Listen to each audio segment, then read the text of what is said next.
সুলতান মাহমুদ গজনবী রহমতুল্লাহ আলাই, যিনি ভারত মহাদেশ স্বাধীন করছেন, এইখানেও রাজত্ব করছেন, যিনি 17 বারের সময় ভারত স্বাধীন করছেন, উনি মাসখানিক বিলকুল গুমসুম ছিলেন।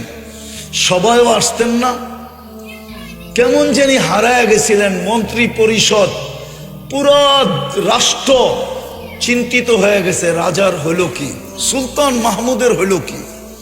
একদিন উনি হাসতে হাসতে দরবারে আসছেন, তো সবাই বলতেছিল, মাহমুদ সুলতান, এই মাস 1.5 মাস আপনার এই দুরবস্থা ছিল কেন?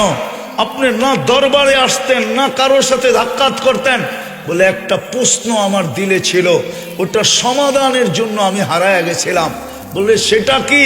বলে, গজনি থেকে নিয়ে ভারতবর্ষ পর্যন্ত আমি ইসলামের ঝান্ডা উড়াইছি, কিন্তু আমার মনে আমি জানতে পারি না আজ পর্যন্ত যে আল্লাহ আমাকে মাফ করলেন কি করলেন না, কিন্তু কালকে রাত্রে আমি জানতে পারছি।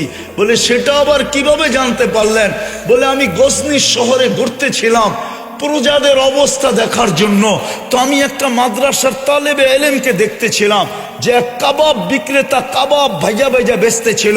ওই ছেলেটা ওই কাবাবওয়ালার চুলার আলোতে কিতাব পড়ে যখন কাঁচা কাবাব ঢালে, তখন তেল যখন ছিটা যায় তো ও দূরে সরে যায়, তেল ছিটা যখন বন্ধ হয় তো ও আবার কাছে আসে, আবার কিতাব খোলে, আবার পড়তে থাকে।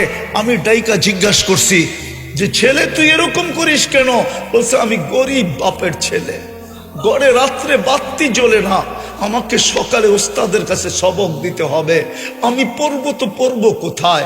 আমি এই জন্য এই জায়গা বাইছা নিছি যে আমি কাবাবওয়ালার চুলার আলো দিয়া পড়বো। তো বলছে, বেটা বেটা, আমি শাহী মশাল তোকে দিয়া দিলাম, তেল ভরা, যখনই শেষ হবে, খাদেমকে বলছে যখনই শেষ হবে তুই তেল ভরা দিবি। আমি রাত্রে শুরছি, আল্লাহর রসুল স্বপ্নে আসছে, আয়েশা বলছে, সুলতান, আমার তালেবে এলেমের তুই ইজ্জত করলি, আল্লাহ তোরে মাফ করে দিছে। সুলতানের নিজের হাতে লেখা আছে। আমরা আপনাদেরকে এমনি বলতেছি না, করবেন কদর। আল্লাহ আমাদেরকে আমল করার তৌফিক দান করেন। ওমা আলাইনা ইল্লাল বালাগ।